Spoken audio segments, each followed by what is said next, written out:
Hey guys, welcome to Seba Tech. Today we're going to be reviewing the MacBook Air. Actually, we're going to be reviewing the Surface Laptop Go. Alright, first of all, when I say this thing is ultra portable, I mean it's like really ultra portable. This thing is 2.4 pounds or this amount of kilos, and it's so tiny. This thing is adorable. Like, look at this, and then look at my iPhone 11 Pro Max, and it's like almost... I'm sorry, this isn't scripted. Anyway, this thing, it's so like, you could just put this in any bag. Okay, enough of that. The specs are underwhelming, to say the least. It only has an i5 with 4 cores and really low wattage, so you're not going to get super crazy amounts of performance. It also only comes with 8 gigabytes of RAM on the top spec, which is, like I mentioned, $899. Now the build quality on this thing, it's insane for what it is. Now the lid has this luxurious like aluminum matte finish that I really like. It feels great. The bottom is kind of a plasticky material, but it feels really premium. I don't know how they did it, but it feels really great to hold in your hand and to use. Now the outer design is great and all, but our port selection is just fantastic. That's a joke. Unfortunately, we only have a USB-A, a USB-C, and a headphone jack on the left. And then on the right, there's the charging port. So that's it. Now the hinge feels really solid, but I tested it and it's a little hard to lift with one finger because of how light the laptop is, but that's like a super nitpicky thing. Now with the lid open, the deck is the same aluminum material, which is nice to see, but of course aluminum gets kind of cold, so in the winter it kind of sucked to like type this list of stuff that I wanted to talk about in the video. But of course it feels really premium. Again, for the price, it's incredible build quality. The keyboard has been extremely comfortable to use. It's got like full-size spacing and it's edge to edge, and it's just really nice overall.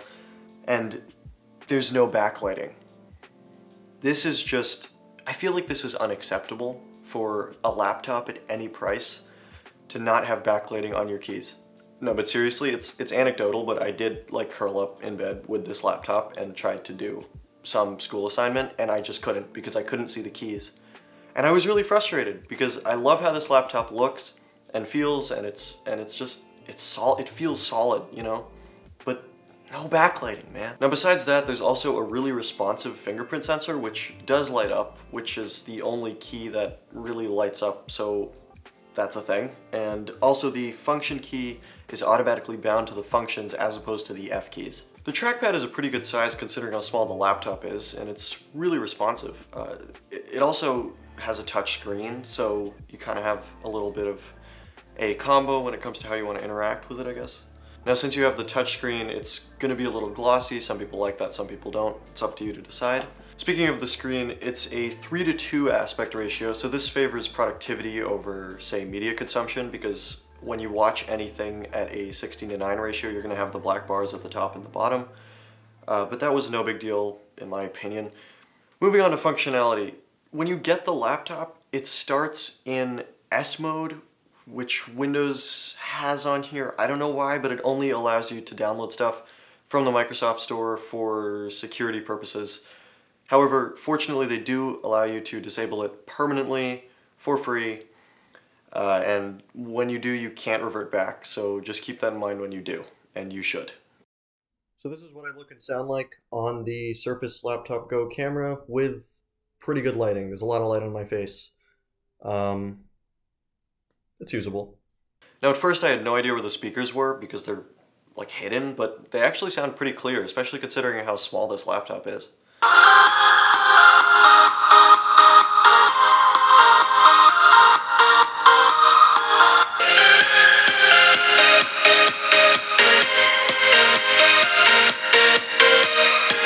Now this thing isn't a top-tier video editing or gaming machine, so the specs aren't super important. When it comes down to it, it's really just how it feels to use.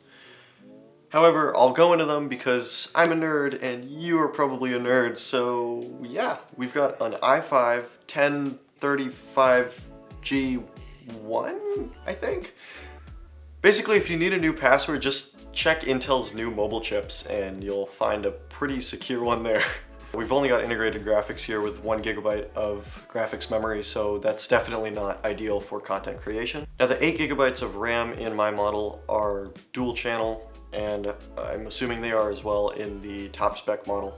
The 128 GB SSD in here kinda sucks, to be honest. I only had about 1600 megabytes per second read and about 300 megabytes per second write, so that's not impressive by any stretch of the imagination, but it gets the job done when all you're really doing is web browsing and maybe some photo editing. Fortunately, it does have Wi-Fi 6 and Bluetooth 5, so if you have any Bluetooth peripherals, you'll be good. Now, the battery with the Surface Laptop Go is another really touchy topic. I was only getting about 4 hours with real-world use, which included a Zoom class and some YouTube videos, so that just sucks. I mean, when you have something like the MacBook Air, which isn't that much more expensive than the top spec $899 version of the Surface Laptop Go with like 13 plus hours of real world usage, this is just, it's unacceptable, honestly.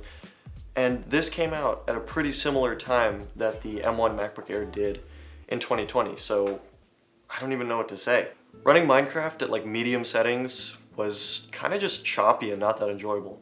And also I was running it at 720p instead of 1080p because of the weird display resolution. So yeah, yikes. CSGO, which is also a pretty non-demanding game, was super choppy. I mean, I dropped the settings. Everything was at its lowest. I didn't even bother changing the resolution from the base resolution or the native resolution because it was kind of hard to navigate the settings. And I'm not really exaggerating, I'll show some gameplay here. So yeah, the performance was really lacking on this, and I for $899 that you can definitely get better gaming machines. But anyway, there's also not the full HD screen, which I've mentioned a couple times, and that just, you know, it's not full HD, but when it comes down to it, the screen looks good, and I did enjoy watching stuff on it, so it's really not a huge complaint for me. The fan was pretty high-pitched, and if you have sensitive ears that may bother you, but I personally didn't find it too big of a deal. One other thing is the Surface charger cable that all Surface devices come with, and I just don't like it. It's like they tried to do Apple MagSafe, but it's really inconvenient, and it's weird, and it's hard to put in, and it's, I don't know, I don't like it. Now, my overall opinion on the Surface Laptop Go is that even though it looks great, and I was really excited to have found this on the shelf at Best Buy, it really isn't worth it, in my opinion. I don't think that the lowest spec is even viable in 2021. 4 gigabytes of RAM, that's like nothing. It's like the OS itself, Windows, takes up 4 gigabytes of RAM pretty much. On top of that, it's like lacking all these features. It just doesn't really make sense to me. Now, the mid-tier spec that I have, the 128 gigabyte model, I think that is the most value-centered of the bunch, because if you can actually get it for $600, it's like, it's okay. It's pretty decent. However, if you go from $700 to $900 for the top spec model, and you're only getting 128 more gigabytes, like that's it. That's the upgrade for $200, 120 gigabytes. No value, in my opinion. I can't justify that kind of purchase. And quite frankly, without keyboard backlighting and without a lot of ports and like just without a full HD screen, altogether, I don't think the Surface Laptop Go is a very good option for anyone. On paper, it doesn't look that great. In person, it does look great. But then you use it, and it's like a good dream.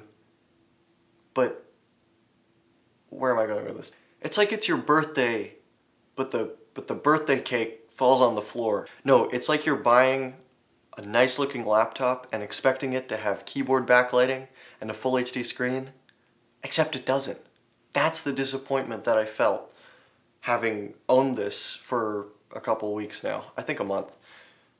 And I just, yeah. Sorry guys, I can't recommend the Surface Laptop Go. Yeah, well, even on that negative note, If you did enjoy this review, a subscription to the channel would be very much appreciated. A like on the video would be very much appreciated. I put a lot of time into these videos, and I'm also very excited to be doing these videos. So yeah, I'm gonna be here, and I'm gonna keep making a video every week as best I can. The next one will be about the G15. There's some stuff I wanted to follow up on, so I'll have that next Sunday. And yeah, guys, I hope you enjoyed. This is Sebatech, and I will see you in the next one. Adios. Bye-bye. I don't know where that came from.